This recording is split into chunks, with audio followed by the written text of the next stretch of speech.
got started in the NFT ecosystem, Adidas already sold over $20 million worth of NFTs. Here to tell more about all the exciting projects, developments, and what is next, Head of NFTs of Adidas, Tarek. Tarek, welcome.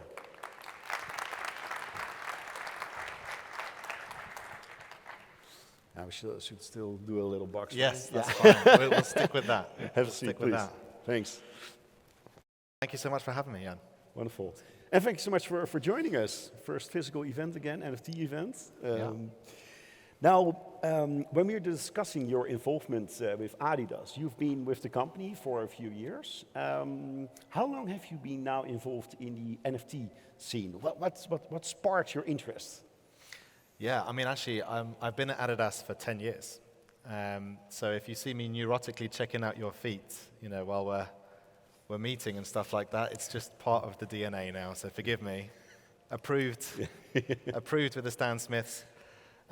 It's been about a year at Adidas, and on the personal front, a little longer, about a year and a half, since I got into crypto, basically. I joined Adidas in supply chain 10 years ago, always with this kind of idea of, how do we transform our business model to create more value and less waste? That's my personal why. So when Web3 comes along in your career, and I've since moved into digital, I run the Confirmed app, which is where we sell, our coolest sneakers. It just seemed like a really obvious thing to do, to start figuring out, like, what does this mean for a big brand, because it just creates so many new opportunities. So it was about a year ago that we started spinning up a team internally. In fact, it was when Elon Musk tweeted, we're going to accept Bitcoin as payment for Teslas, and everybody's email saying, like, what does this mean? Like, is this something that we should start to consider doing, and the rest of it? So that was when we started looking into it and asking our consumers and creators who, we're a brand that collaborates with people since the dawn of time. And that was the start of our exploration. Interesting, because not everybody is always, enthusiastic about Elon Musk tweeting, but he was also starting some interesting projects, actually. Yeah. When the big things happen, the big announcements, like it attracts attention, some positive and some a little bit more cynical, but it's all signs that, there's momentum which is building, and everybody's figuring out what their interpretation is of the opportunity. Now, when we just introduced NFTs, I saw a lot of nodding heads, but I also saw a few people that were probably thinking like, what are NFTs? What am I doing here? Yeah. Can you shortly explain, what is an NFT according to you? Wow. How long did you say we have? Look, the way that I explain it to my wife or to my mom, when she saw the picture of the Bored Apes and Adidas, and she was just like, what is going on? I explained it as, for the first time, people will be able to own assets on the internet. And that's a tremendous opening of opportunity. Like, when we think about today, if you want to own assets and build wealth, this is something that you kind of need, to make it, or to have generational wealth in your family. And NFTs are basically a way for us to say, well, whether it's an image, whether it's a piece of music, whether it's a piece of virtual real estate, I can now play a role in a team, in an ecosystem, in a community, which creates value around these assets, and I can be rewarded for that value. So it's a great democratizer. And for us as a brand as well, like we think about inclusivity a lot, about credibility, about sustainability, things that are our values. And we've always been thinking about how do we empower more creativity in the network of people around us. So this was a very natural thing for us to look at. Was that also the reason why you not only joined the Bored Ape Club by buying Bored Ape, but also became a partner? Because you became a partner, right? You are also airdropping NFTs now on the club? Well, we are a partner of the Bored Ape. Yeah. The reason that we decided to partner with Bored Apes was because we wanted to listen. Like when a big brand turns up, you could easily just do what people expect you to do and launch some digital apparel or digital sneakers, and it would be like, let's do what we do in the physical world and just make it digital and try and sell some products. And I'm sure that's going to come one way or another. But when you're entering a new space where you need to kind of be a little humble and learn from the people who are forging, the next. And, when we started thinking about it back in March last year, I don't think Bored Apes was really on the radar. So we opened a conversation with them through our team, who was a member of Bored Apes, and what we learned from them was about what it means to build community, what it means to share intellectual property, and how this can create value for the members of its community. And of course, since then, the partnership with Adidas is only one of the things, I think, on a quite illustrious trajectory for them. But we've learned a lot through that partnership, and also through our partnership with Pixel Vault, who do Meta Heroes and the Punks comics, and through G-Money, who is quite an influential figure, an influencer within crypto and NFTs. And all of us together kind of shared the idea of how do you help this community to flourish, right? And that partnership was really born from the appetite to listen and learn first, before we just wade in, Yeah, that's interesting what you mentioned, like it's not just, making NFTs or physical products and just entering in a community, but you're working on different partnerships. You're also working on projects like with Prada, is that correct? Like an open source project.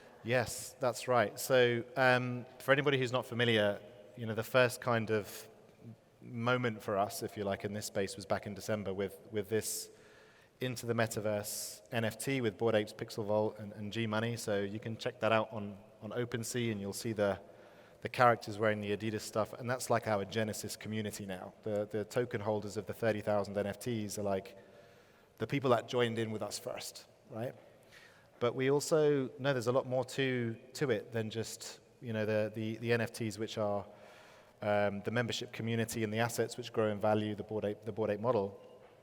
There's more ways that NFTs create utility for collaboration too. And so the Prada collaboration was quite a fast follow, actually, for us to think about how can we make this more accessible to more people to participate in something which stands for something bigger. So the Prada thing was, we're partnering with Zach Lieberman, quite a famous digital artist. You take an image and it passes through Zach's filters. And Zach assembled the final image, which was kind of a celebration of our partnership with Prada. And any of the tiles that made it on there would be part and parcel of this final piece of art. And when the art is auctioned, and it was auctioned on Super Rare, each tile holder is a stakeholder in the NFT, and it cost nothing to participate in this. So we had like 300,000 people take part, many of them creating their first NFTs. And it became a story of collaboration and of sustainability, because a lot of most of the proceeds from that auction also went to Slow Factory, which is... To what? Slow Factory. Okay. So yeah, look them up. They're a company which is a lot about sustainability and education, and another partner of the brand. So you had an artist, a sustainability organization, a brand, and 300,000 people collecting together to create this memento and to create and share value together. And that was a fantastic also learning experience and illustration of what's possible with this technology. Wow. Now, all kinds of exciting collaborations with Prada, the Great Ape Club, but what other projects can you tell about? We discussed already some projects which are actually confidential. Yeah. What is the most exciting project that you're working on right now that you can share with the audience? Yeah, I mean, I would say that, to be honest, the most exciting thing is what we're going to do with our 30,000 token holders, because that's the start of a community. And, if anybody's been reading up on what we've been up to and other brands too, we have a partnership with Sandbox, and we have a partnership with Coinbase as well. And so we think of our first community, our Into the Metaverse community, as almost like our co-creators now for how we script the play which will take fold on this stage that we've set. So I think that's the most important, the most exciting thing, as well as the fact that we now have our own Discord channel, and it is like Discord, right? It's crazy the amount of engagement and ideas that we get in there. So our focus is to certainly cement equity in that. But of course we have some ideas as well about how this might go from just an early adopter space to start to think about how do you create a bridge for the early majority, because adoption is something which is good for everybody in the space, but you'll have to wait and see what's next, I'm afraid, on that one. Yeah. Now, speaking of adoption, how do you navigate in a wild, wild west of Web3? I mean, how do you listen to consumers? Like, what kind of feedback are you getting back from them when you're discussing NFT projects? Yeah, I mean, you know, it's definitely a new thing for a big brand, because small brands start with a community and, you know, build their first products together and, you know, a high engagement through whatever channels they have with their consumers. For a big brand, it was definitely through the first drop. We learned some new things. So, for example, the way that we use our social channels, our Twitter account especially, you know, our Bored Ape was dressed up in Adidas as well, and the pace of communication, the talking and listening was super fast. And what was amazing is that, you know, on the mint night of the NFT on December the 17th, it was quite a, you know, the sale actually took place in minutes, but the whole event was quite drawn out. And so we were engaging live with participants, people trying to participate, people getting FOMO, some people copying, etc. Like super fast. And that's why we decided that actually we'd launch our own Discord, because we think that's how fast the space moves. And, you know, traditional CRM and, you know, push notification and quite transactional communication mechanics are great for our normal business. But when you're community building, you need different tools for the job. So our Twitter and our Discord have really kind of become our go-to places to talk and listen. Yeah. Now, lots of exciting things that you're working on. You also mentioned in an interview that you found a few snacks on the way. And not the snacks that you eat, but like, you know, a few problems a few hurdles on the way. What kind of hurdles can you share with us? What kind of challenges were you faced with? Yeah, I mean, I think, you know, we're doing something new here. You know, so when we decided that we were going to partner with the crew and drop an NFT, this was the first time that we were doing that. You know, we drop sneakers every single day, and we have a very well-oiled machine now in understanding the mechanics of how to handle high-demand situations, for example, right? Like a pair of sneakers like these or a pair of Yeezys sometimes will attract a lot of demand and supply is limited. And we weren't quite sure exactly how demand would look for the 30,000 NFTs, but of course, it was very, very high. So, you know, on the mint night itself, we had it kind of split into two parts, right? So the members of the communities of us and our partners, so Adidas POAP holders, Bored Ape token holders, G-Money's POAP holders, and Pixel Vault token holders, like 20,000 of the tokens were set aside, and the pacing was really great. It worked super well. We had to make sure Mutant Apes also didn't get left out at one stage there and had to pause, but we got that going again. And it just showed how robust these mechanics can be in kind of governing access to things of limited supply, which I think is a fantastic thing. But the public sale, you know, demand was very fast. They sold out in 2 minutes. Gas fees were really high. And a lot of people new to the space were like not used to that, not used to the idea of high transaction fees, because we ran this on Ethereum, the most, you know, proven, secure, the Garden of Eden of NFTs, if you like. But Gwei was, you know, Gwei went really high. So we definitely had some thinking to do after that, and some learnings to take forward. Yeah. Meanwhile, I'm getting questions from the audience, and the great thing is of Mentimeter that everybody can also upvote the questions. Well, there's one question very, very popular. You can read it with me, right? So the US counterpart of Adidas partnered with a POAP for a drop. When will Adidas Europe? I don't know if there's apparently a split between Adidas NFTs in Europe and the US. Well, actually, I mean, our approach is quite a global approach, so I would love to hear more about the question as well afterwards there, but we actually partner with POAP through the Confirmed app to make sure that basically, like, people who don't have a Bored Ape would be able to participate in our first NFT drop. So whether you're in US on the Confirmed app or in Europe on the Confirmed app, we basically invited our most engaged members, people who were like in the app loyal consumers, to say, hey, go claim this token, keep it handy, you know, who knows what it's for. Yeah. That was one of the ways to get access to the early access list for the NFT drop. So it was in both regions.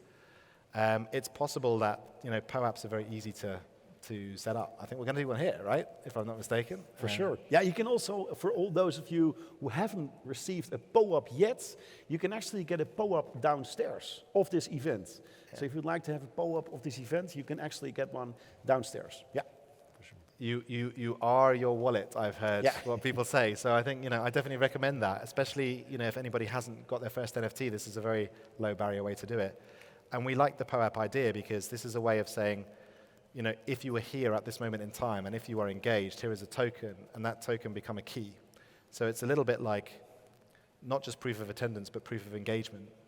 And we use that to give access. I see a role for this kind of token going forwards. But I'd love to hear more about the question just to make sure, yeah, for sure. If I haven't answered it, I'd be happy to follow up. Wonderful. Yeah. I'm looking to the technical crew for the next questions.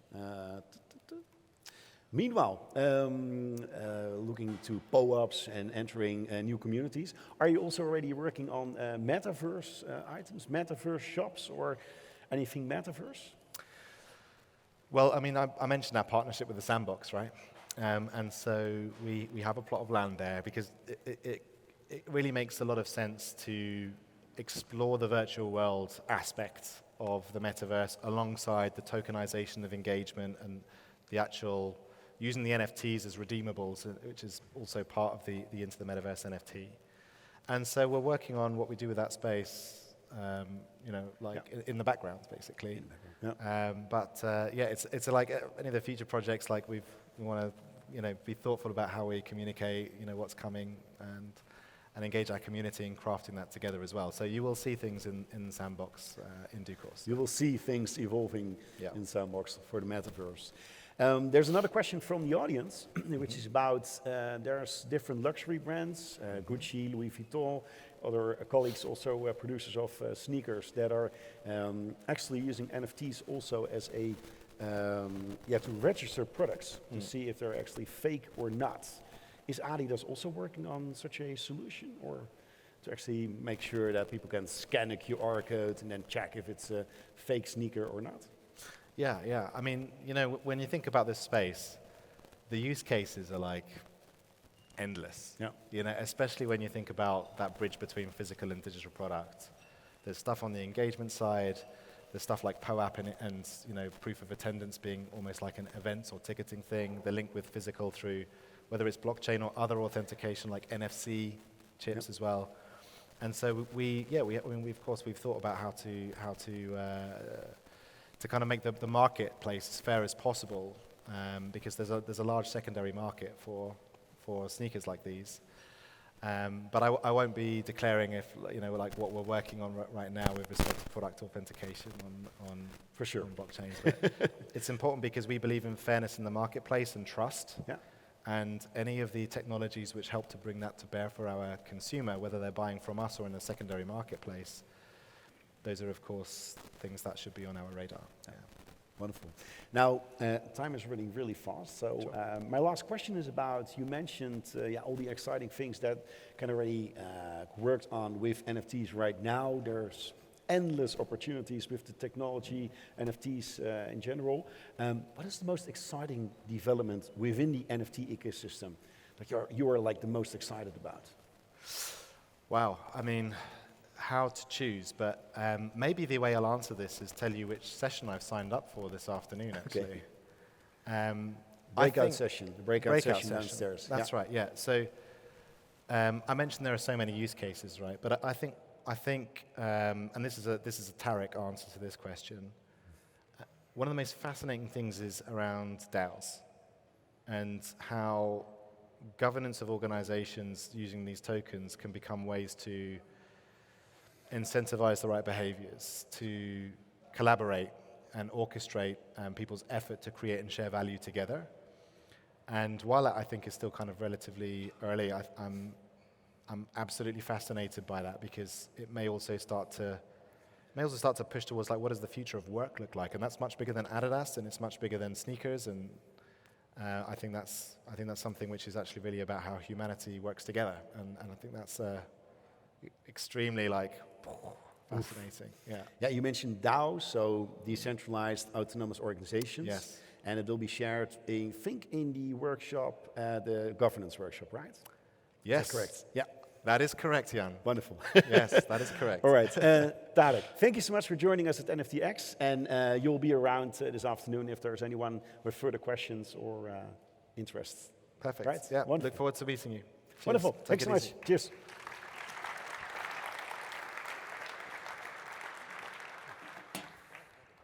Oh, please. Yeah, sure. Now, let me see. Yes. From fashion, we go to music. Amnesia is one of the most respected clubs in the world, and it was named best club in the world already many times. Its founder is a philosopher who founded Amnesia in the 70s, and he wanted to express that when people go out at night, it is to forget their problems and indulge in an unknown world far away from the ordinary routine. Now, the Greek word amnesia contains it all. Here to tell more about this unknown world and the discovery of it is Stefan Schweitzer. Stefan.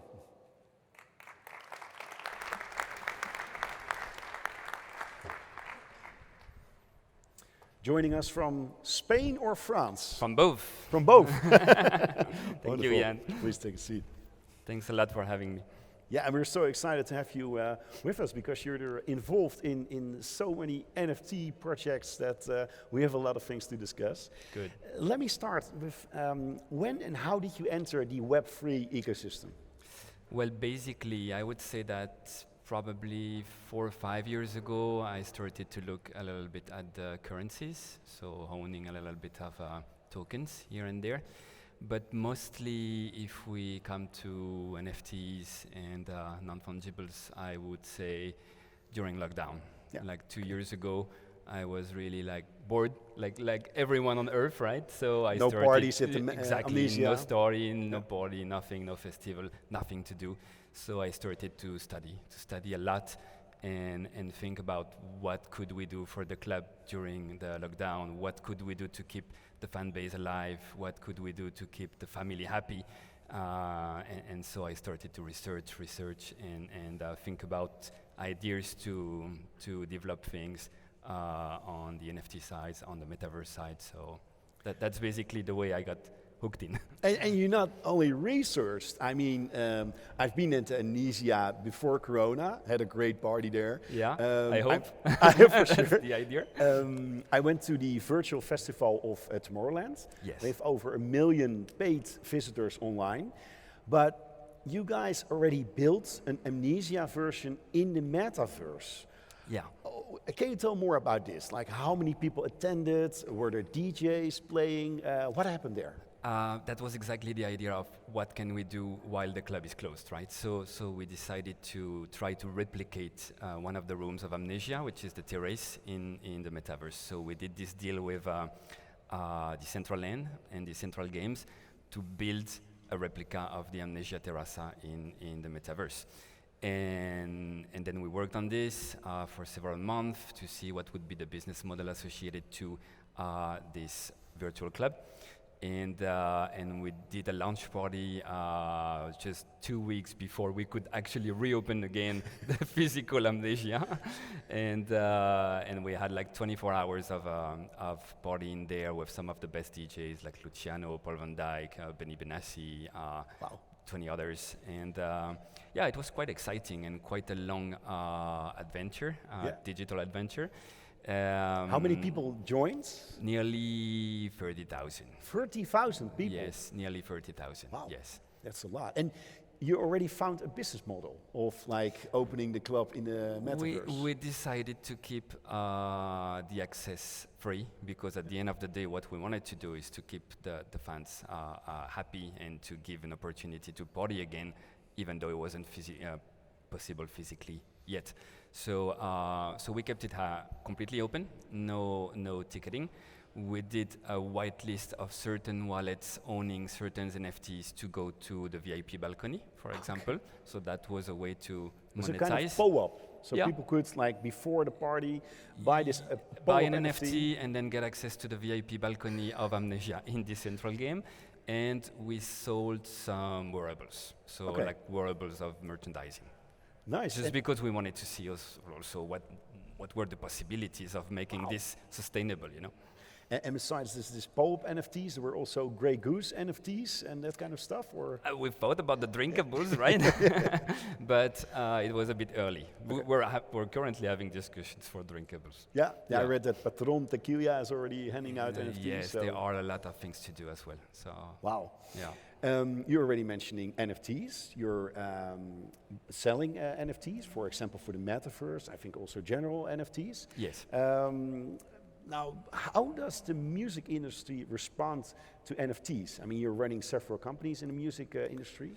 Yeah, long story short, we had to do a lot of education. When we started to speak about NFTs, it was the first collection that we did on Maker's Place for Amnesia, where we did 100 little medallions with a corresponding jewelry that you would receive physically. And then each NFT gives you access to the physical Amnesia in Ibiza, in VIP, lifetime, with one guest and a few drinks. Wow. So we decided to sell this, but then we have to educate a little bit what's an NFT, what's the perks, what does it give access to, is it only in the Metaverse, is it also in the physical world? So it was a bit complicated. Then we had this idea to keep doing NFTs with a collection of 10,000 collectibles, where we dropped 30 plus very famous DJs from around the world. So Sven Vath, Carl Cox, Ricardo, Luciano, Maceo Plex, and so on and so on. And for them, we had to do everything. They barely heard of NFT yet. They didn't know what it's about. Yeah. They didn't know what kind of rights it was involving. So a lot of education. Yeah. A lot of education. How is this project called with all the DJs? It's called Degenerates. Degenerates, yes, yeah. It was 10,000 collectibles. 10,000 collectibles. Yeah, I think we have a slide of yes, this as well. We can check if there's a slide. Let me check. There's the Amnesia Lounge Party. Yep, that's the slide about Maker's Place. That's I think this is the VIP token, right? Yep, that's the 100 VIP medallions. Are they still for sale? They're sold out, obviously. Damn. Yeah. But we're friends, right? Just kidding. I don't even have one. All right, and this is the... And that's the collectibles. There you can see a lot of famous DJs. Plus we did a whole environment about the nightlife characters like bartenders, DJs, producers, security guys with whole levels of scarcity, rarity inside the collection, giving you access to some physical events, some merchandising, some virtual events. Yeah, this was a lot of education. We really had to explain everything from scratch, like you would explain to kids about blockchain, NFTs and stuff. Now, but you did all the educational work, you built this club in the Metaverse, you started all these successful NFT drops and campaigns. You even mentioned that this is like the new era of the music industry. It is coming soon. In an interview, you got so excited about NFTs. What is your next project? Yeah, I think it's really disruptive, and including for the music industry or other industries, like we spoke about fashion before. Yeah. And obviously it applies to many different industries. But for music, I think it's what we've been waiting for during what I've personally been waiting for, the fact that you would give back a perception of music which is more rare and more exclusive, and a bit opposite to the way that you can get millions and millions of plays or streams on Spotify or YouTube. I think like this possibility to authentify something, to sign an asset, to give ownership of an asset is going to open a lot of different windows of opportunity for the industry. Yeah. And go back a little bit to limited edition vinyls like before, like you only have 100 or 200 copies and then you have one of it. It's something, right? It's not like listening something that's been played or streamed 500 million times. And now in a digital world. And in a digital world, when it comes to creators, they always beautifully say like buying is the new liking, because now instead of just giving a like, exactly, or giving a stream, you can own again. Yeah. Exactly. And And so we've got this project, which is a complete music NFT marketplace. Okay. How is it called? NFTx. Atlanticus. Okay. Yeah, it's launching in a few days. Yeah. So I think we have a slide with it as well. There's, So the idea behind Atlanticus is to give back the rarity and the exclusivity to music again, like it was before. So basically, we're talking about giving you access to the song number 15 of an album that had 14 songs. The one that's never made it to the album. Yeah. So you can own it. You can own it, and maybe you'll be the only one to own it, or maybe 100 persons will own it. But it's not going to be on Spotify. It's not going to be on YouTube. It's going to be your special piece of music or piece of soul of this artist, which you like so much. So and that's a song, that is an album, that's a live set. it could be a live set, it could be a song, it could be an album, it could be a collaboration between a musician and an artist. For example, the first drop, the one that you see on the screen, it's gonna be Ricardo Villalobos, which is a very famous techno DJ. And this artist, which you see, which is called 6A Paredes, it's a bit of a graffiti artist coming from Spain. He made big facades of the Tete Art Museum in London. So we made them collaborate together to do a very rare, exclusive NFT, and another one which will be 50 copies. And this is going to be the launch of the platform, and they did a great work together. Yeah. Now, I don't see any questions from the audience yet, but I found out so many other exciting projects that you're working on. Besides the general music industry, you're also, as you're also working with Amnesia, you founded a global club coin ecosystem. Yeah, exactly. With all these different NFT projects and blockchain projects, we thought that we need something a little bit higher, like a different umbrella. Yeah. And we wanted to do a token for the electronic music community, because at the end of the day, this is a big family. You know, all these clubs, all these festival goers, clubbers, it's one family. And we thought that if we want to go further towards the path that we've been starting, then we will need to do some kind of token for this family. And there become the idea of a club coin, which is going to be launched in May, which will be a token for the electronic music community, with payment method, with a cashback reward mechanism, with exclusive access to some events, with a festival, Club Coin Festival in Croatia in 2023. Many things upcoming.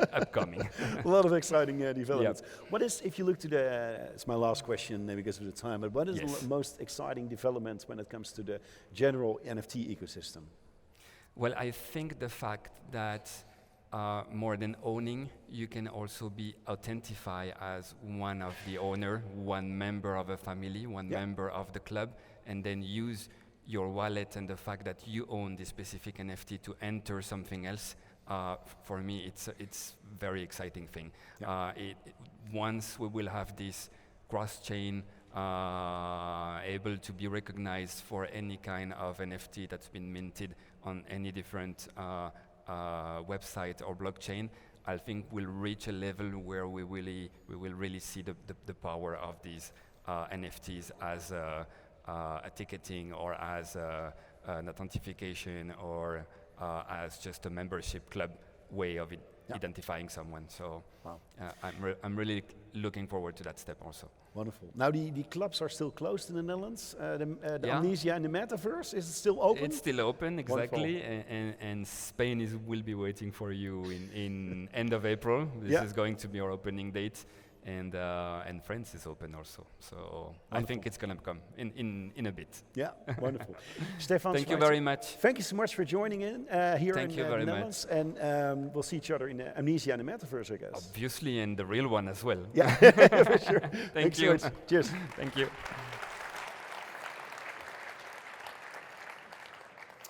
The world. And with us today is one of the heads of the platform, Evgeny. Evgeny, welcome. Hey, great to have you with us today. Yes, thank you. Please have a seat. 1, 2, 1, 2. It's working, right? Yeah, I don't know. You tell me. Wonderful. Now, many thanks for joining us at NFTx. My pleasure. Yes. Now, as I already mentioned in the introduction, the founders already started with Rarible in 2017. Yeah. Did your crypto NFT Web3 journey also start in that year? Yeah, but it was mainly speculation, just like trading Bitcoin, trading Ethereum, trying to make a quick buck. And then I started to learn more about NFTs early 2020. Yeah. But the same story for the founders. Both of them are crypto native, but mainly they were focusing on building financial apps. And then in 2019, they pivoted to NFTs because they saw like the use case which can go mainstream. Yeah. Now, what was the genesis of Rarible? Like, how is it differentiated in the NFT market? Yeah, I think there are a couple of differences. First of all, we have two parts of the business. One is Rarible.com, which is centralized marketplace. Probably if you guys are familiar with NFTs, you know what Rarible is. But very few people know that we also have Rarible Protocol, which is basically the rails of the .com. So it's open source, completely decentralized protocol governed by DAO.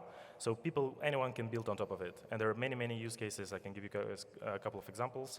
But yeah, I think this is a very, very interesting. Can you give an example? Yeah, absolutely. So yesterday we announced a partnership with Cyber. Cyber is digital galleries. So if you have a collection of your NFTs, you can create your digital gallery so people can go there and from first-person view, see all your NFTs, read about them, see how much you paid for them. So you can make like a public gallery for your friends, family, fans, whatever? That's right. That's what Cyber does. Okay. Yeah. And they're using our protocol to get all the data about the NFTs people display there. So yesterday we announced that we're building first 3D marketplace where you can put your Oculus or whatever VR headset, go there and then buy NFTs in virtual world. Wow, that's really interesting. Yeah. And what's another example you can? Yeah, so there is an app called Tradesy. It's a no-code tool which enables you to build 10K PFP collections. I don't know if you guys here are familiar with. Yeah, PFP is a profile picture collection, so Bored Apes or CryptoPunks, it's all considered to be a PFP collection. You can use, like you can buy the NFT, you can use it for your social media profiles. Yeah, exactly. Like Twitter and... Yeah, and it's not complicated, but it's quite hard to develop it because you need a developer, you need smart contracts to mint it. With the Tradesy, basically you don't need any skills. It's the same as building your website on Squarespace or Wix. Similar, you can do your 10K PFP collection on Tradesy.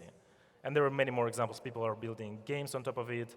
There are DeFi wallets which are using protocol to get the data about NFTs. When you go to DeFi, you have your Ethereum position, your Bitcoin, and then guys like Zerion or Zapper, they display your NFTs and they make a valuation like how much your NFT collection is worth. Yeah.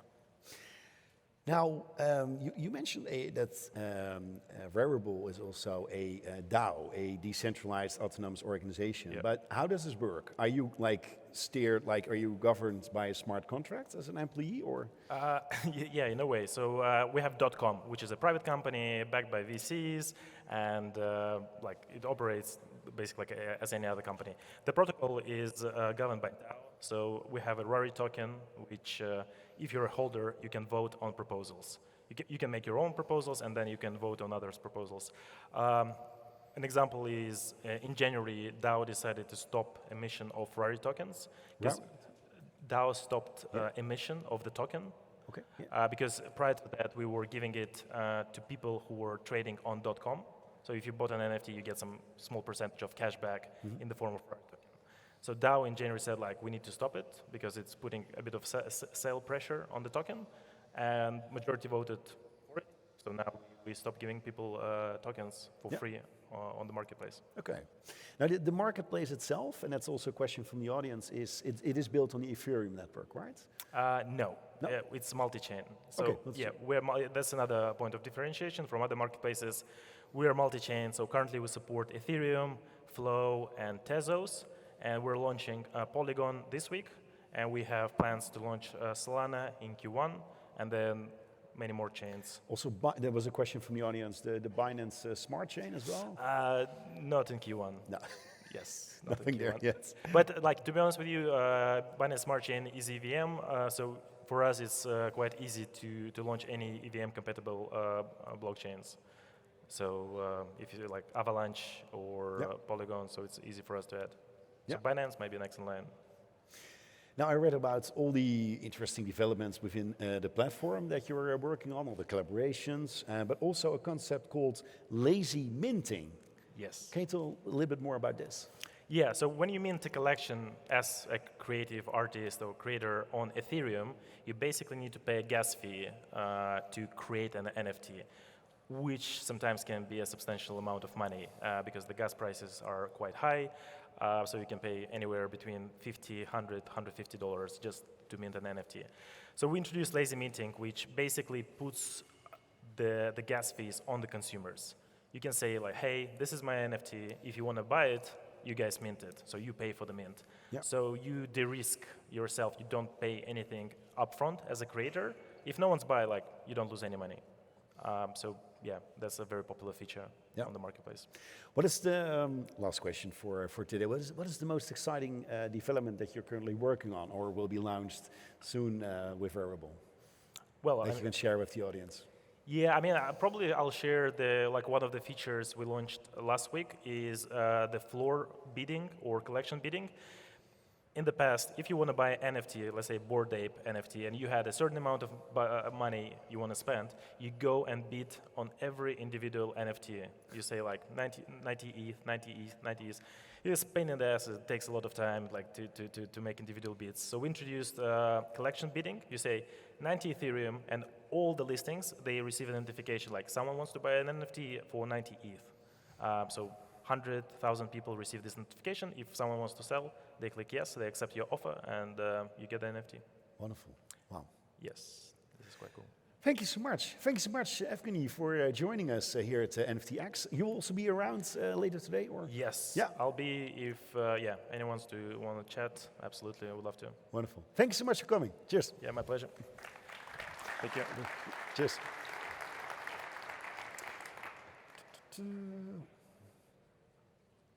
Wonderful. Also getting some feedback from the crew. Now, up for our next speaker.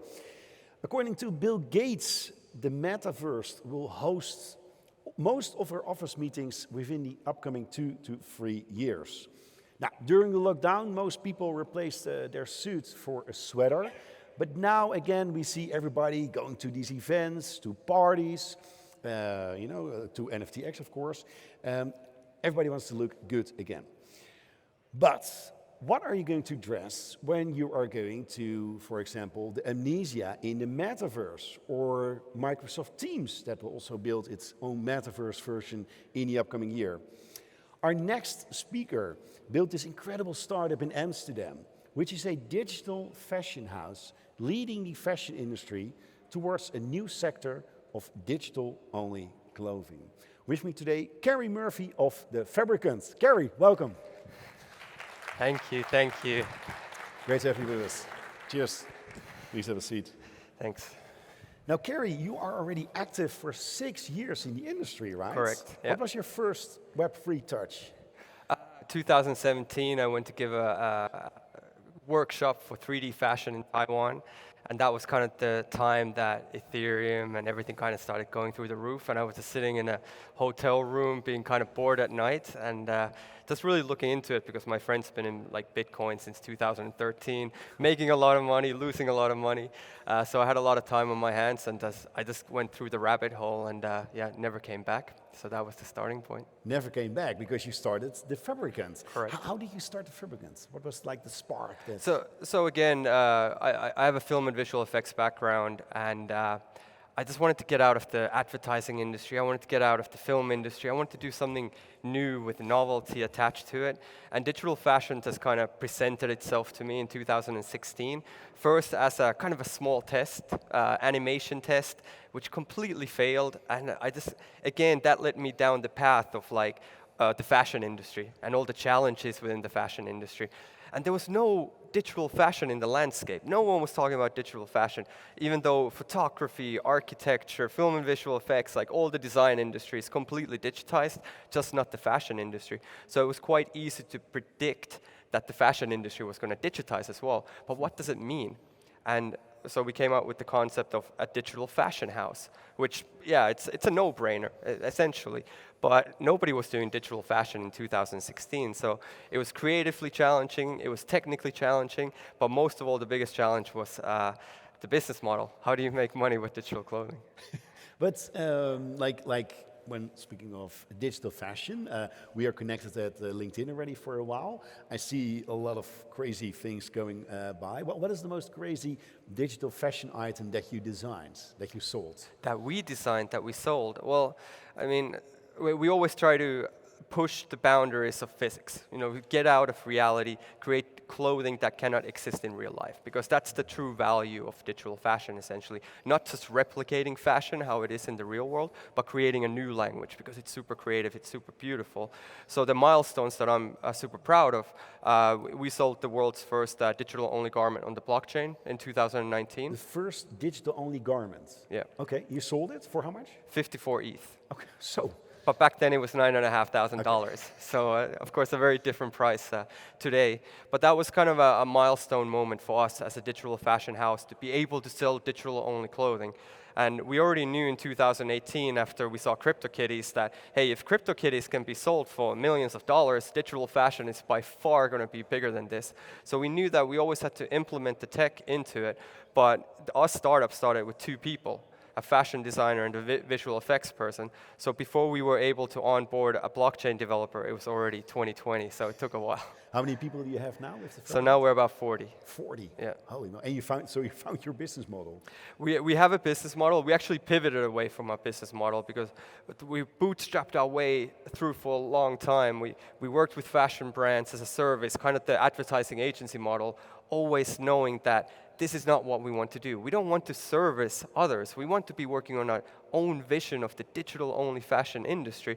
So actually, this is the second week that we've been able to do that with 100% of our resources, simply because we secured a Series A round, which we're going to announce 2 weeks from now, and that will basically accelerate our path towards becoming a digital-only fashion company where we never touch physical clothing. Wow. Because speaking of the physical clothing, I read in an interview when you were discussing the traditional clothing industry that the solution for them is in the mindset. You know, like the mindset that they actually have from the traditional firms. Why is this required? What kind of mindset should we think of? Well, traditional fashion works in a certain way, and it's been the same structure for hundreds of years. When we talk about the runway experience, when we talk about physical supply chain, when we talk about the business model of fashion, it's generally produce a certain amount of clothing and then sell that clothing. That's essentially the business model. But if you take away the physicality of the clothing away from that business model, it's very vulnerable. So for a traditional fashion brand, it's very hard to all of a sudden be, oh, hey, we're just going to sell digital-only clothing when they only know how physical clothing is manufactured, and you know that whole supply chain is science, and it's extremely complicated and extremely fragmented. And all of a sudden, when the full supply chain actually exists in your PC, it's a completely different world. It's a completely different tool, different mindset. I see it within my organization as well. When you put a fashion designer and a visual effects designer or a blockchain developer to work together, it's a different language, it's a different culture, it's a different emotional need. So even though we're really good in digital fashion, we're not great in visual effects. I would say 80% of our visual effects designers have left the company because they couldn't get to the core of how to work with the fashion designers themselves. So there's been this cultural exchange that has been the biggest challenge. And I feel like for every brand, they're faced with the new challenge as well, because they need to implement new tools, new skill set, new culture into the organization. So especially luxury brands, they're going to find that the most difficult move for them. Now, digital clothing, also for the digital world. Can people already buy digital clothing and wear it, like in the metaverse, or? Well, it depends what you mean by wearing it. wearing it. When we talk about wearing digital clothing, we talk about AR filters, so Snapchat, NFT games. We spoke with the traditional gaming industry for way too long, only to realize it's a dead end.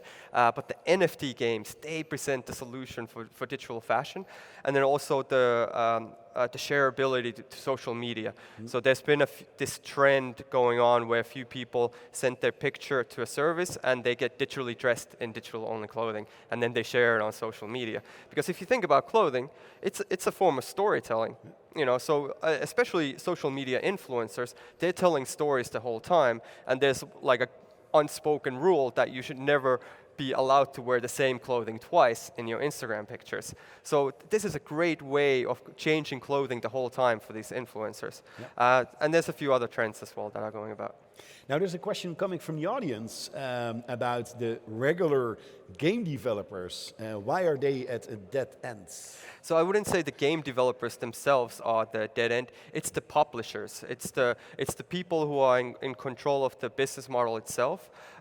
For a third-party company, so let's say we as a digital fashion house want to service a game publisher, like Ubisoft, Blizzard, whatever, and we want to put digital clothing onto their games. Well, first of all, there's a technical challenge that goes with the clothing, but secondly, they want to hold the control themselves. Essentially a fully centralized organization where they get 100% of the royalties. So they don't do royalty splits. They might maybe hire for you to service them with digital clothing for the game itself, but that doesn't fit our business model.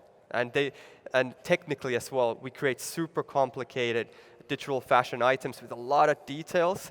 Now to put that into a gaming engine, it just does not work so well. And it's a big business model. We have also a game influencer later with us, but I think it's an $80 billion industry, all the in-game items. So I can see that they're still protecting their business model. Exactly. Yeah.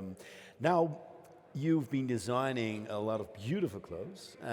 You've been designing your own collections. You work for Tommy Hilfiger. What kind of hurdles were you faced with along the way? Oh, many. Like working with fashion brands is very slow and tedious. There's a lot of layers. The bigger the organization, the harder it is to move. So with Tommy Hilfiger, great company, great vision. They have a satellite office where they're really digitizing clothing.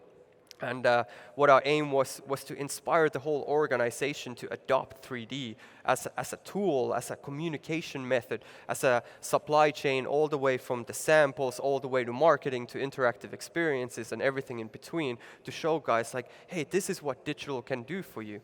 But the challenge there is, and it's typically twofold, the leadership is on board, but the middle management has a really tough time implementing these new solutions while holding on to their KPIs within the organization. Or the other way around, the middle management absolutely wants to implement 3D into the organization, but the leadership is not on board. So that's typically the luxury brands. The leadership is not on board, and with kind of like Tommy Hilfiger level brands, the middle management has the toughest time implementing this new mechanism into it. Now, I mentioned in the beginning that according to Bill Gates, in 2-3 years, we will have all the business meetings taking place in the Metaverse. I guess a lot of people will also think about digital clothing. When do you think that everybody will have at least one piece of digital clothing in their wallet? Great question, and that depends how digital is your life right now. You know, I have thousands of items of digital clothing. Thousands? Yeah. That I use in multiple different places, in multiple different ways. You know, it's not like super high-end quality right now that it can be used in. But it just depends, like how much are you on social media?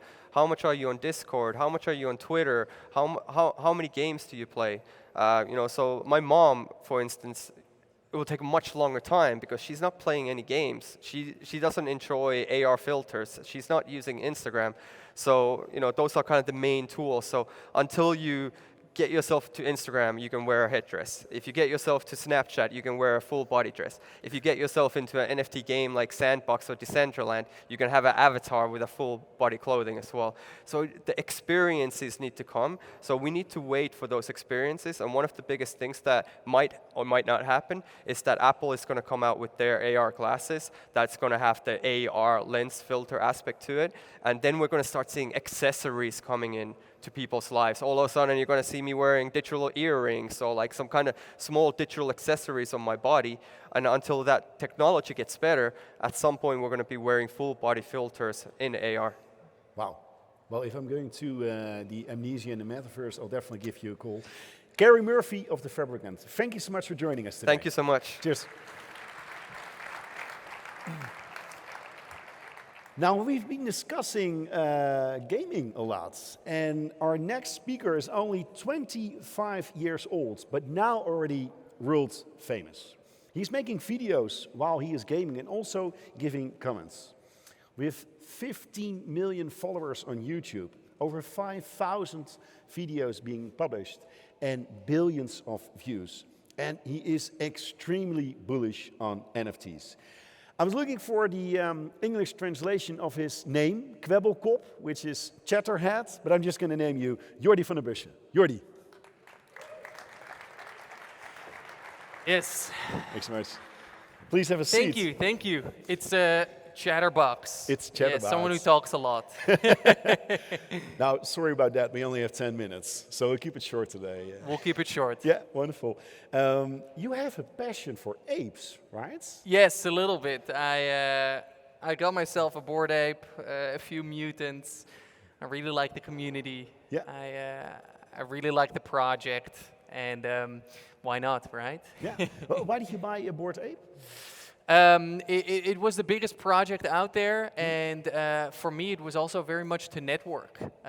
It's a great tool to get to know people. Yeah. It gets you into some parties, it gets you into some closed circles, and since I was starting up my own project in the Web3 space, I decided why not just commit, why not go all in, and that's what I did. Now, you mentioned parties, Discord group, exciting people. What more kind of exciting things are happening in this Bored Ape Yacht Club? A lot of things I can't talk about. Okay. No. It's not nothing crazy, but it's very much how when you join the Bored Ape Yacht Club, you kind of become part of the family, right? And everyone's like, "Oh, you got an ape? I got an ape too," and you're instantly friends somehow. But it's great to just talk to people. It's an icebreaker. Yeah. And you also see a future of ape clubs all over the world, right? Yes, I'm definitely very bullish on the project. Yeah. But you know, access to only to ape holders. It's already happening. It's already happened. But other NFT projects too, right? Clubs in Ibiza, all these things. It's becoming a membership card. The NFTs, right? Yeah. Now you're really bullish on these projects. You're extremely bullish of NFTs, and you lately got an investment by two of the biggest cryptocurrency platforms in the world, Binance and eToro. And you launched an own platform, Launch My NFT. Yes. Congratulations. Thank you. What were the motivations of actually building and launching this platform? Yeah, great question. So I started digging into Web3 and NFTs, and I said to myself, well, I've been making YouTube videos for 10 years. I should probably create my own NFT collection. And I started working on it. I started sketching it out, and I'd made all the art. And I said, okay, cool. Now, where do I upload this, and how does it turn into NFTs? And I realized that the software didn't exist. So I had my art, and I wanted to get to NFTs, but how do you do that? To make an NFT, to mint an NFT. Right? So if you see the images, you think, oh, you just upload it somewhere and out comes 10,000 NFTs. That's not how it works, or not before I got started. So it turns out you have your art assets, you got to randomly generate 10,000 NFTs, which you need to create a Python script. Yeah. Run this script to create the NFTs, create the matching metadata. Half the people are already sleeping here right now in this explanation. Yeah. It's stupidly complex. Then you need to upload this on a database. You need to write a smart contract. You need to have an HTML page, Web3 compatible. And then on that page, you can have people buy the NFT. Yeah. Now, this takes months. This is stupidly complex. It's very expensive. I said, no, I just want a website. You just upload, and out comes 10,000 NFTs. And there were a few websites that did one NFT, or maybe 10 if you wanted to do it, but none of them did 10,000. And that's what we made. And we've launched over 15,000 collections already in a bit over 2 months, and it's just gone crazy. It's blowing up, 750,000 users, and it's not slowing down. So but I can basically come to the platform, upload a piece of art, and can select how many times, like 1 time, 10,000 times it will be minted. Wow. And then it will be, can also be sold at the platform. Yes, and we made it super cheap. So if you want to do, we have Ethereum, we have Solana, we have Polygon, we have Binance Smart Chain. We're planning to add a few more this year. On Solana, it's like $2 to launch 10,000 NFTs. And on Ethereum soon, we're working on lowering the gas fees to $50 for 10,000 NFTs. And it takes about 2 minutes. It's stupidly fast, super quick, super easy, because this is what the space needs, right? We need more NFTs. If we want to build this metaverse, like, yeah, cool, where are the building blocks going to come from? It's going to be from creators, from brands, from everyone who wants to participate. And we decided to start building these tools and the infrastructure that can facilitate all of this. Wow. You're so excited about this. Oh, I love it. A lot of I people love are it. actually, I can see you from your big smile and all the exciting projects that you're sharing with us. When you look to the broader NFT ecosystem, what is the most exciting development that you see right now? The most exciting development really is all these very ambitious projects that are building out proper utility, right? Going to a club and having access because you have an NFT, perfect. That's some fantastic utility. Being able to buy an NFT, which you can then claim for, you can burn and use to get clothing pieces. That's also a great utility. So I'm just very bullish on all these fantastic brands building out great utility, and these great communities coming out of it. It's a revolution. Yeah. Meanwhile, there's also questions coming in from the audience. One of them is that, well, you're famous, you're walking maybe on the street and people want to take a photo of you, but is it actually dangerous nowadays to own a bored ape? On the streets there's people being robbed with Rolex, but are you now, is it also dangerous to actually own? I mean, I have great security, so not really for me, but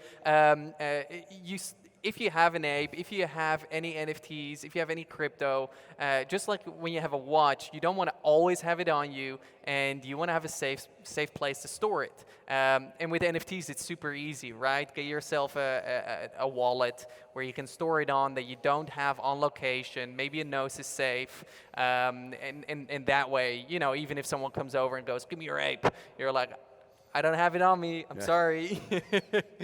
Now, speaking of the storing the NFTs at the platform, the Launch My NFT platform, where are the NFTs stored? Yes, so it is not stored on our servers, but it's on. I mean, if you want to go very technical, you have to call the technical department. Yeah. But it's not stored with us. It's stored on a decentralized database. Yeah. Okay. Don't see any more questions from the audience. Well, my last question to you is that you were just briefly mentioning the Metaverse. You are really bullish on NFTs. Are you also already working on a new project in the Metaverse? So I love the Metaverse, and I think that's what the future is going to hold, right? I've been playing video games all my life. I've grown up digital. And this whole all-encompassing Metaverse with different games and worlds and blockchains and brands, and it's all owned by the people. It's going to be the future, but it's not going to happen in the next 5 years or 10 years. It's maybe 10 years. Okay, 10 but years. It still will take a lot of smart people to solve a lot of problems that we're running into right now, and a lot of brands to start building these things. Yeah. So what I'm working on is saying, cool, if we're going to go and have that future, if we want that future, we need to start somewhere and actually solve the problems that need to be solved. You're not going to launch a metaverse with 100,000 NFTs, not with 1 million, not with 1 billion. You need multiple billions, if not more, NFTs, right? Every item. Go and count every item in the world. I can guarantee you that's too much to count. No. So if we want a metaverse, we need that amount, but then in the virtual world. That's a lot. It's a lot. Yes, of course. Beautiful future vision and also a beautiful closure of our conversation. Jordi van der Bussen, Kwebbelkop, Chatterheads. Well, just say Kwebbelkop. Thank you so much for joining us today. Thank you so much. Cheers.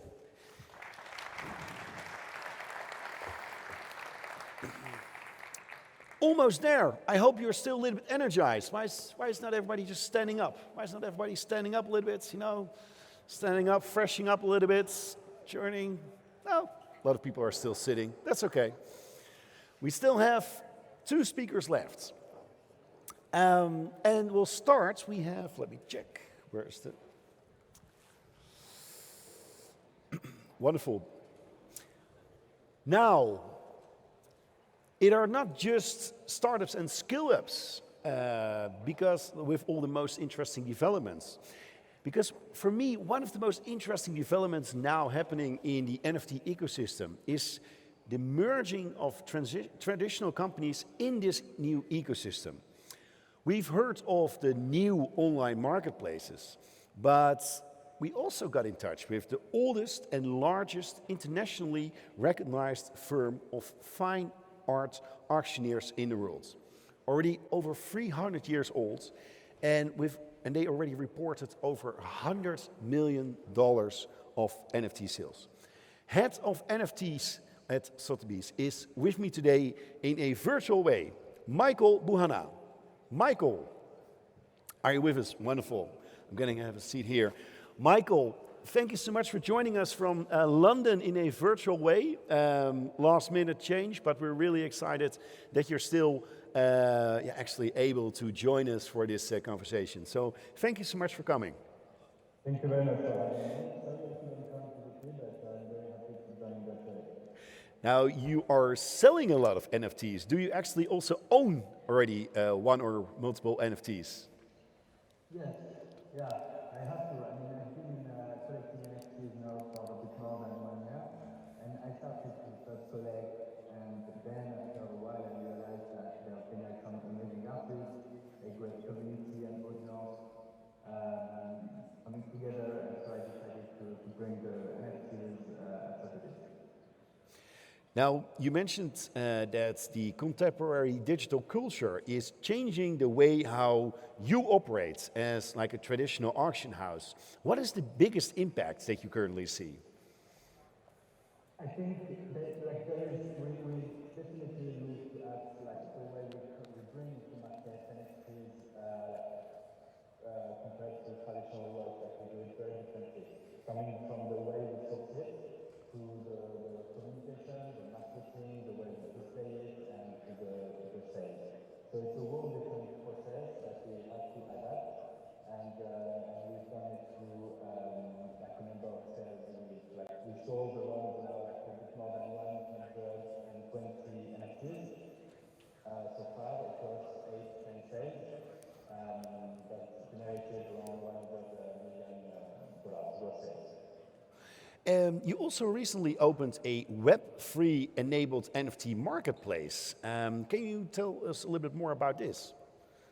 Yes, so I think Web3 is the only way for any companies getting into the NFTs because thanks to the blockchain technology, it enables some very efficient transactions and very efficient bring into the market sales. So when we came into this new market, we understood that we had to build a separate marketplace. So we launched last October Sotheby's Metaverse, which is a marketplace that will host most of our NFTs sales. It also enables us to bring to market some different structured sales, like with very large editions. If we want to sell like thousands of editions of the same algorithm for Amnesia, for example, like the marketplace will enable us to do so. Meanwhile, I'm getting a question if everybody can just sit down again. Ruben, can you ask everybody to sit down? That will be great. Also in the back, everybody can sit down. Thank you so much, because some people are not able to listen to the conversation because other people are now discussing. So it will be great if everybody can just sit down. Thank you so much. Sorry, we will continue the conversation about this Web3 marketplace. Now, I know Sotheby's as a well-respected auction house. Are there only like $1 million lots, or are they also cheaper ones? No, of course, of course, as in our traditional business, we are like focusing on the high end of the market, and we bring very unique and rare NFT works, and also we replicate a bit this business model also for the NFTs. But we are in a phase also with the NFT where the educational side is very important, and we have, for example, a program where we give access to our traditional clients who are totally new to NFTs, never bought an NFT yet, and we give them access to NFTs at the range price of 1,000, 2,000 to 10,000 USD, which is like a great way to enter into the market, get around how to set up their wallet, to take the NFT, and then they get more introduced to this new ecosystem. Cool. Now, as an auctioneer, you are also, before you're going to sell it, you're also valuing a lot. How do you value NFTs? There is, like, for sure, there are some different components that doesn't exist in the traditional art. I have a valuation method that is similar to the traditional art, which means like I look at previous sales, I look at the current, I take the comparison of the market, and then I decide a bit of the value. But what's extremely interesting also with the NFTs and some of the projects, that there are some components like the community, the utilities, it does own the IP rights or not, and like all these components are very important to the value the community and the collectors will put in the project, so this is something also to look at when evaluating. Now, are you as Sotheby's ditching the old masters, or what is next for Sotheby's when it comes to NFTs? I think we've got many projects that we want to keep working on our Sotheby's Metaverse platform, so it becomes a on-chain transaction platform, and at the same time we want to keep like to bring some sales like highly curated, because we feel that there is a lot of NFTs out there. It's very difficult for new collectors who come in the space to understand the quality, to understand and to be guided in making the right purchase. So we want to be like the place where clients, our traditional clients, but also from the NFT space, are comfortable in making the right purchasing at Sotheby's. And we got one very important sale actually coming up next week.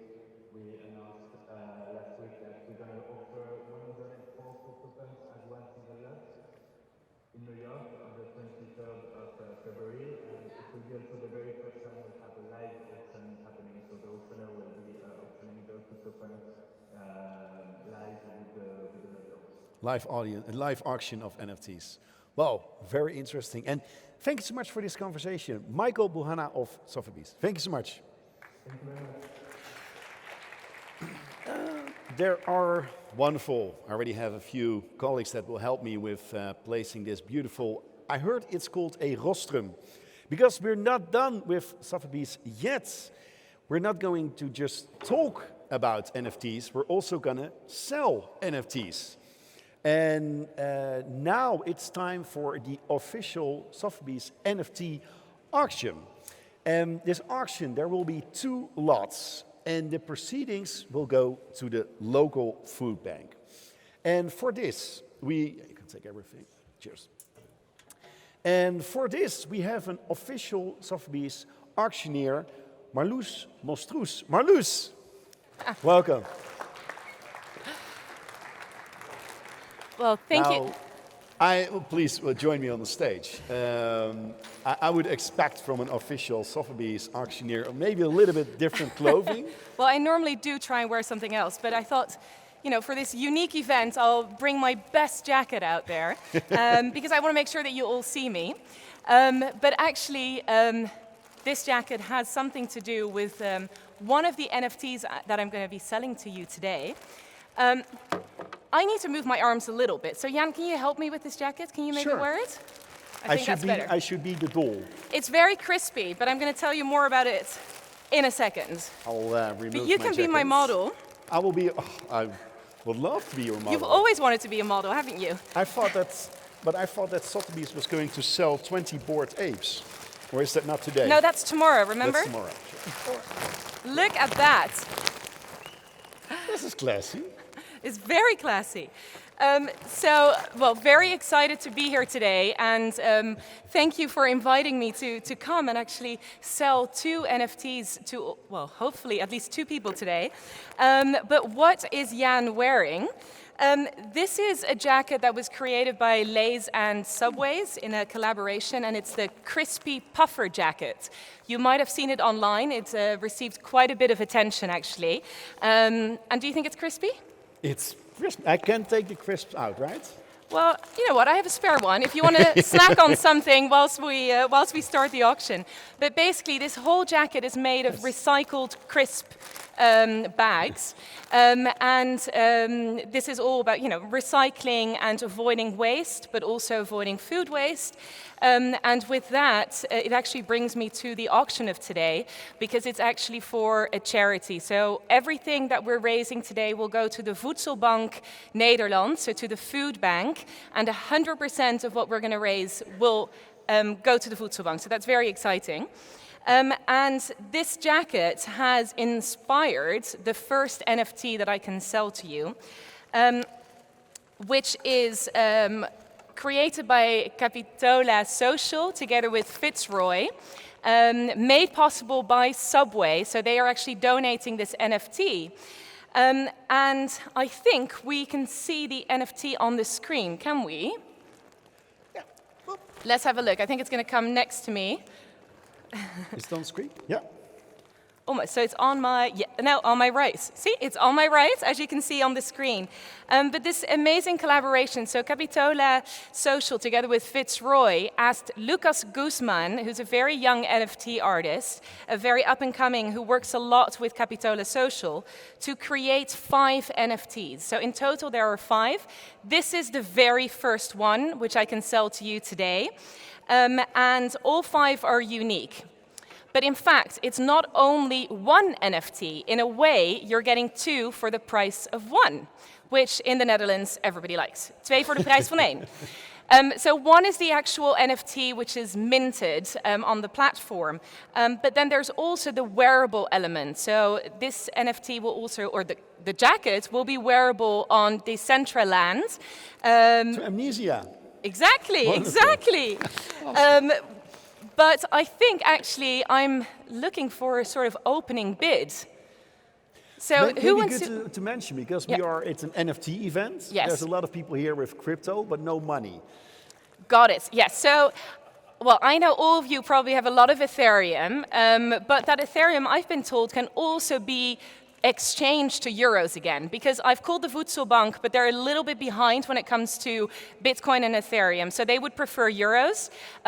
But we can help, converting your Ethereum into euros, but I'm sure that you are very skilled in doing so. But yeah, euros would be ideal for the Voedselbank. But I think in a couple of years, they might be, also more advanced in receiving cryptocurrencies. But actually, most of you have probably looked, and 1 Ethereum is, I think, only $3,000. Is that a good opening bid, or am I maybe starting a little bit too high? Shall we start a little bit lower? Maybe a little bit lower. And the great thing is of auctions is that the people that are standing up usually want to do a bid. So I see a lot of people over there standing up. You want to do a bid? You're standing up? Can I start with 500 then? Do I have a bid of 500? 500 already. 1,000. 1,000. Thank you so much. Then I'm looking for 1,500. I think we should go up in increments of 500. Is there another bid here? It's with you, sir, at 1,000 now. I'm looking for 1,500, 2,000. Thank you very much. I'm looking for 2,500. 2,500. Many thanks. It's at 2,500. Any more here on my left? It's kind of right versus left here, so I want another bid there. 3,000, thank you very much. It's at 3,000 euros now, at 3,000. Can I get one more? Gentleman seated over there. What about 3,500? Will you give me one more? On my left, there's a new bidder at 3,500. I'll give you 3,800. 3,800? Quite sure. That's what you said last time. It's at 3,500 here on my left. Yes, later on there's another one, but I think you should also start bidding on this one. So can I give you 4,000? 4,000 is a much better number. 4,000, thank you very much. And 100% is going to the Voedselbank. So you're really, really helping. And after the last 2 years, it's really needed. So 4,000 euros going to the Voedselbank. Do I hear 4-5? Jan, what do you think? Are there some other people there in the back, maybe? Yeah, I see a lot of movement, but I'm not sure if it's bidding. It's at 4,000 on my right. Do I hear 4-5? Or maybe all the way in the back over there? Are there any bids? I think 4,000 is a fantastic number already, but I was kind of hoping for 5. Can someone help me with that? It's at 4,000 euros, which is fantastic. What do you think, Jan? It's only 1.5 Ethereum, right? I know, not even. In Ethereums. It's only 1.3 Ethereum. Yeah. And it's, I think, 0.1 Bitcoin. Come on, guys, 0.1 Bitcoin. I'm sure someone has at least half a Bitcoin. Thank you very much. 4,500 it is. Can I entice you for one more? Can we get to 5,000? The number I was wishing for. It's at 4,500 now on the left. And I'm very happy to sell. Is there more bidding there? Over there. Oh, I see there, over there. Black, the lady over there, on the right corner. On the right corner. Daar zijn, helemaal een hoekje. Can you raise? Oh, there! You're right in front of me. Thank you. At 5,000, and I'm so happy to see it's going to a lady probably because there's quite a lot of males in the room. I have to say. I think that's something you have to work on, Jan, for maybe the next events to equal it a little bit. But thank you so much for your bidding. I have 5,000 euros for the NFT.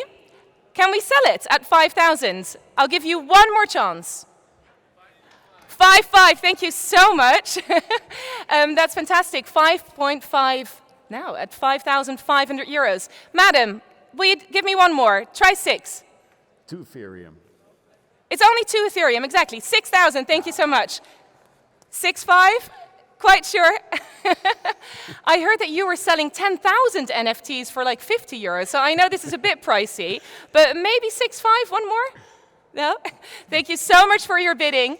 It's at 6,000, and please stand up now if you want to place one last bid, because otherwise I'm selling to the lady there in the back for 6,000 euros. Sold, thank you so much, at 6,000, woo! And although I cannot sell the jacket with it, if you want to test it out, I'm sure you can try it on if you want. It's a sort of additional experience. And the bag of crisps, because I understand that NFTs always come with something physical. So we're also giving you this one. That's so nice. So nice, right? To Ethereum. Yes. Thank you so much. Shall I help you out of the jacket? For sure. Oh yeah, thank you so much. So. If I ever going to sell my house, I know who to call. Oi. Well, would be my pleasure if we can auction it off. Shall I hang it over there? Yeah, so that would be great. Yes. So now, Carrie Murphy, who you've just heard speaking, the CEO of the Fabricant, has also donated an additional NFT, which I can sell to you. So this is the last NFT that I will be selling today. So I expect all of your hands to go up, because it's a once-in-a-lifetime experience. And we'll have a look at the NFT on the screen now, because it's 8 seconds where you can experience it. So I'll shut up for 8 seconds.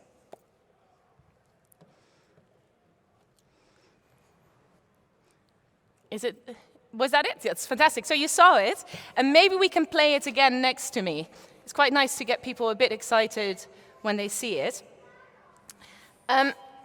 This digital-only headdress is the 3rd ever NFT minted in the Fabricant studio. So it's extremely unique, and it's, well, one of the very, very first, which I know is very important when it comes to, well, to the value of these NFTs as well. So it's the 3rd ever. The nymph headdress that you see here was created in collaboration with Matthew Stone, who's an extremely sought-after digital artist that I'm sure most of you are familiar with. So it's fantastic that we can sell this today. Well, something which was made in collaboration with this very well-respected artist and the best digital fashion house out there, the Fabricant. As you can see, the work itself embraces and embodies Dutch heritage in a way and the mythology. But I'm mostly excited to see an opening bid.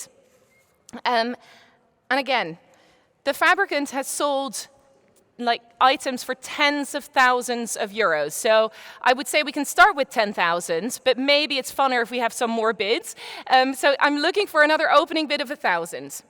Will you give me 1,000? Thank you, 1,000 already. Shall we go up in 500s or in thousands? What shall we say? It's only 0.3 Ethereum if we go up one more 1,000. Who will give me 2,000? 2,000, thank you so much. And a new bidder here on my right. That's very exciting. So we have 2,000 euros already. I'm looking for 3. You bid 5 before. What about 3? Thank you so much. It's at 2,000, 3,000 euros already. Was that a hand in the back? I'm not. Yes, 4,000. Thank you very much. At 4,000, all the way in the back over there. At 4,000 euros, 5,000. 5,000. Thank you so much. The gentleman standing at 5,000 euros already. You do know that you can sell these NFTs on, right? That's how a lot of you are making money. So I think we need to get another bid in.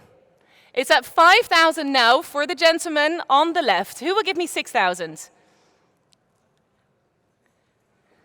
It's at 5,000, which is a fantastic number, don't get me wrong, but I'm going to give you a little bit more time. Do I have a bit more time, Jan? Shall we let them sweat a little bit? It's at 5,000 euros now, at 5,000. What about 5,500? Will you come back? 5,500? 5,500, thank you so much. 6,000, sir, thank you. At 6,000 now. You were just ahead of the bid here, so it's at 6,000. Thank you so much. Do I have 6,500 from you? Thank you for your bidding. I think you might be the lucky winner today. It's at 6,000 with the gentleman on my right. Do I hear 6,500? No. 7, thank you so much, with a bidder on the phone. Look at that. Do we have some online bids as well, Alex? No online bids? It's at 7,000 with the online bidder. Oh no, with the telephone bidder. Apologies, with the telephone bidder. At 7,000. Would you like 7,500? 7,500? No. It's with the bidder there in the back, with the gentleman on the telephone at 7,000 euros. Are we all done? Please give a good big sign if you still want to bid, because otherwise I'm giving you the last chance here and selling for 7,000 euros. Thank you. Sold, 7,000 euros. Thank you so much. And again, the money is very well is going to be very well spent, because 100% is going to the Voedselbank. And I know they are going to be very, very thrilled with this fantastic amount that we've raised. Thank you so much. Thank you. Thank you so much for this Thank action. you. Thank you. Thanks. Cheers. All right. I'm asking the volunteers to, to remove this rostrum, it's called, I think, from the stage. We're almost done. We're almost done with the main show. But today, as you probably already could see, we're bringing together all these like-minded enthusiasts around NFTs. As the Blockchain Netherlands Foundation, we're also taking this to... Sorry, can you be a little silent there? I see a lot of people. Can we still for 10 more minutes? That would be great. Thank you. As Blockchain Netherlands Foundation, we're taking this to the next level. Not only with NFTs, but with the entire Web3 developments. NFTs, DeFi, tokenization, CBDCs, cryptocurrencies, and a lot more. We are above excitement with the official launch of the first physical blockchain lab in the Benelux, which is bringing together an international ecosystem of startups, scale-ups, companies, governments, regulators, artists, developers, and institutions in one place. And for the official opening, I'm now walking to our lab. And at the lab, already my colleagues are there. Rudolf van E, my fellow board member of the Blockchain Netherlands Foundation. Mike Rijkers, you just briefly met him, and also Ruben Nieuwenhuis. And as an official opening, we're now, this sounds maybe silly, we're walking to this NFT door via this, right? So we're going from here? Yeah. Okay. All right, ladies and gentlemen, 3, 2, 1. Yeah? Yeah.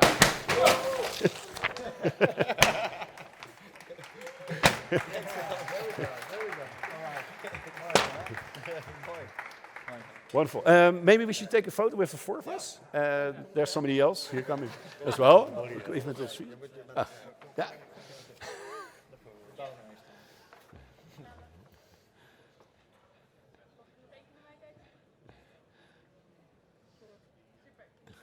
Wonderful. All right. Music. Yeah.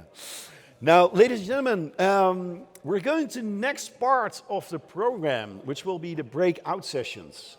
And hopefully you already signed up for the breakout sessions when you registered for this event, or you received an email and you registered later. If not, we hope that you received a token downstairs at the registration so you know where to go for the breakout sessions.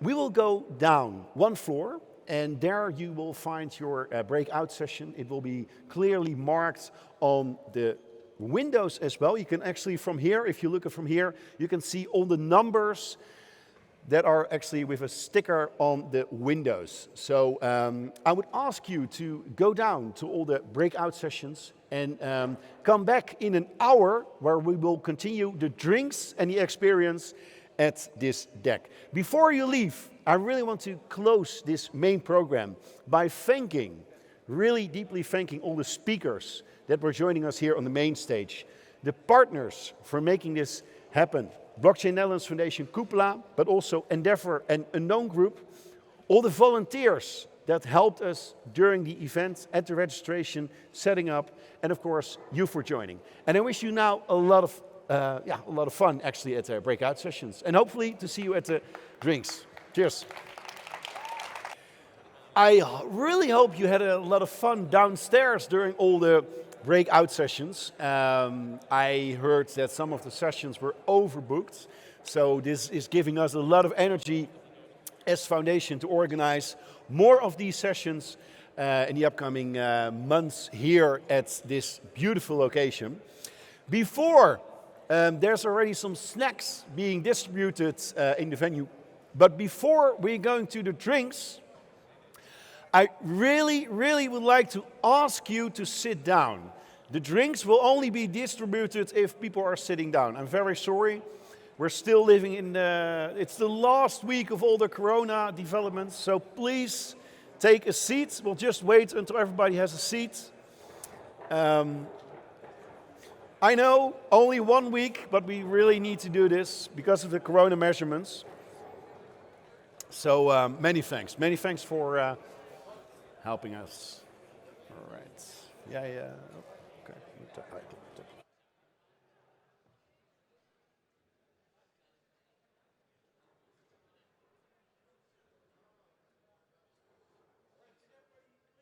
Everybody, guys, can everybody please sit down? It's just a few more minutes. I would highly appreciate it. Everybody can just sit down. It's requirements because of corona. We already got some questions about this, so please sit down. Thank you so much. All right. Wonderful.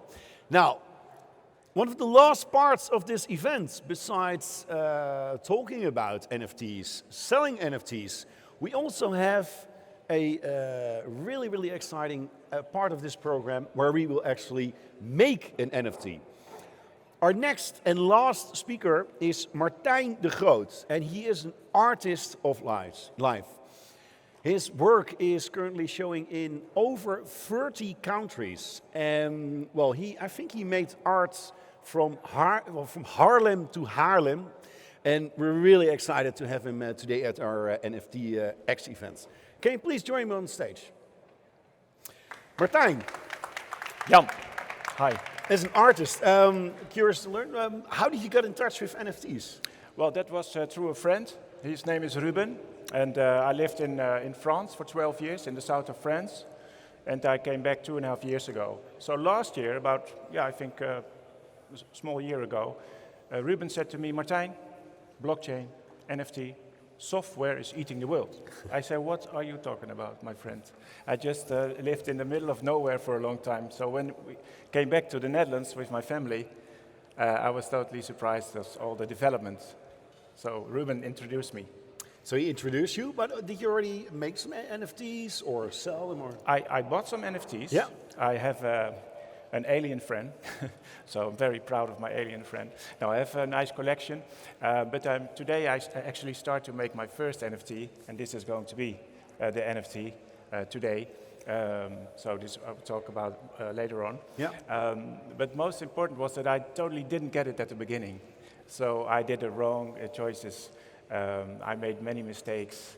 I had no idea what blockchain was, but then I saw suddenly all the possibilities of this whole new world in the Metaverse, and I got excited. And you got excited. Yes. Now, we're really excited about you having on the NFTx stage. In the upcoming 5 minutes, there will be a live performance, painting, I will tell something show. about where I came from, and then I will build up the tension with you all actually, and then we start to create a piece of art. Wonderful. All right, thank you, Take it Jan. from here. Good luck. Wonderful. Cheers. So, ladies and gentlemen, thank you for your attention. Thanks for having me here. I'm just waiting for some musical inspiration. Yeah, I think it's coming. So if we get a little bit peaceful after this day with all these images we had. And so I lived in France 12 years. I have 4 sons. We lived there in a sort of bubble, in the middle of nowhere, making fires, sitting by the fire, drinking a glass of wine, make some paint. There was no internet, no cell phone, nothing. And then I came back to the Netherlands. I lived in Amsterdam many years, and now I live a little bit south of Utrecht. And then I realized everything is about timing. Also with the NFTs, bear market, bull market, tennis, everything is about timing. I was basically too late, of course. I think I'm always too late with NFTs, because many people were before me, Kwebbelkop, Damien Hirst, all these great artists. But what is time? Time is an illusion. Time doesn't exist. That's why in my studio I have a clock, and I just took off the visors. So, because I want to create, I want to live in no time. Just no time, just here and now. So I'm trying to make a piece of art here and now in just a couple minutes, see if that goes. So I walked through the PC Hoofdstraat in Amsterdam, and I saw Kwebbelkop open a wonderful gallery, so I thought, okay, I'm going to open my own gallery as well in Utrecht. That's the right step to do when I'm back. And I also work there in the gallery, actually, as you see. And then we had this problem, COVID, so I had to paint with a mask on. So everything was really strange for me in the beginning when we came back. And then my friend Ruben said, Martijn, crypto, blockchain, metaverse, etc., etc. I said, okay, I got it. So I go to the internet, and I bought all these crazy, stupid domain names. mynftgallery.com, your NFT site, buy my NFT now. So I said to Ruben, look, I did it. I bought some NFTs. No. He said, that's not what I meant. So that was really funny. So you have to buy some crypto first. Obviously, I bought that spot over there. The timing, all about timing. Once again, not really helpful. Then I bought some NFTs on the OpenSea, and it went nice. And then somebody said, hey, you can mint now on Discord. You must mint now. So I said to my wife, we can mint now. So we start to mint. And I think we bought 5. Footsie, bye-bye. 1 Ethereum gone. Scammed. Lives of Sosuna. Good lesson for me. That was actually recently. So I thought I have to do a course. So I met a guy named Mitchell. And he's teaching me how to buy NFTs. So that's really fun. So actually, a couple years ago, I did an NFT, but in real time. So I made a big painting at the TEFAF in Maastricht, and all these pieces were cut out and given away by the people at the end of the performance. So basically, that was an analog NFT, painting live, small pieces.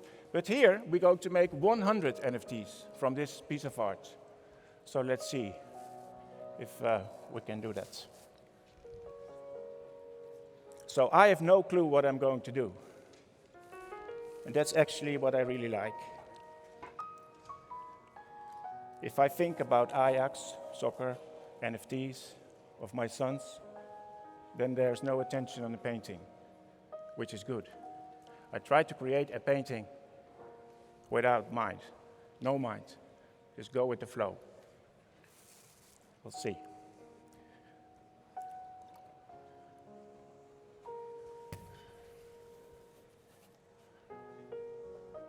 Kom maar door met de muziek.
All right.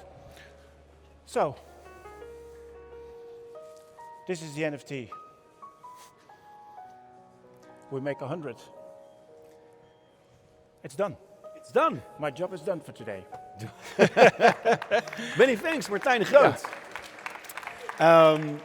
Now, I should not, of course, guess what it is, right? I can make like a lot of illusions what this could be.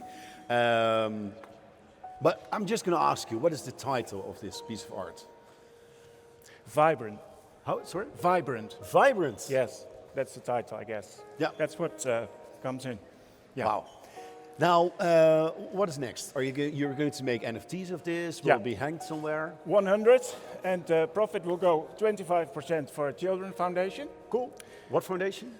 For the war child or children who child. have fears. Yeah. So maybe children who are with violence in areas of war, or poor children who have violence at their house. It's all about children who are afraid and scared.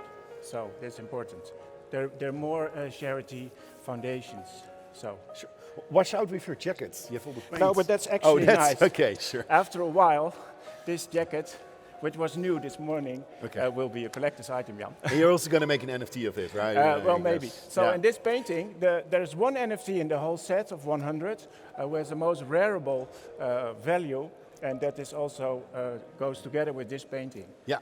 Yeah. Wonderful. So the buyer of this painting gets that specific NFT, and one goes to the blockchain. One goes to the blockchain, to the blockchain lab here. Yes. Wow. Yes. We're thankful for that. Thank you so You're much. welcome. Martijn de Groot, thank you so much for this performance. I'm not going to give you a hand or whatever, but yeah. Yes. Okay, Jan. Thanks so much. Welcome. Rudolf.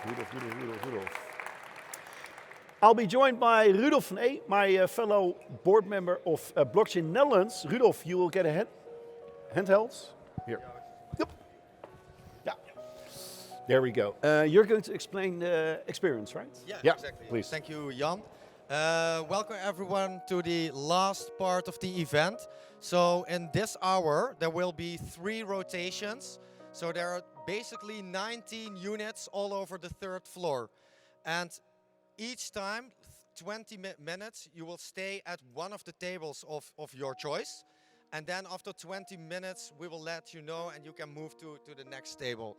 So that way you will experience more of the entire exposition and the networking booth, and enjoy the art that's on the screens. So we're gonna start now. Just pick a random table, maybe you see an interesting booth or an interesting brand that you've seen. You can go there, meet the people behind it, and then after 20 minutes we'll let you know and you can move forward to the next one. Sorry, there are 2 things for people who wonder, why do we need to go in groups, why do we need to switch? These are just the corona measures. So that's why everybody officially still should be seated, switch to the next table. That's how it goes. So sorry about that. But the good news is, meanwhile, the bitter balls are warm and we will have drinks coming in. So enjoy the experience, enjoy the drinks.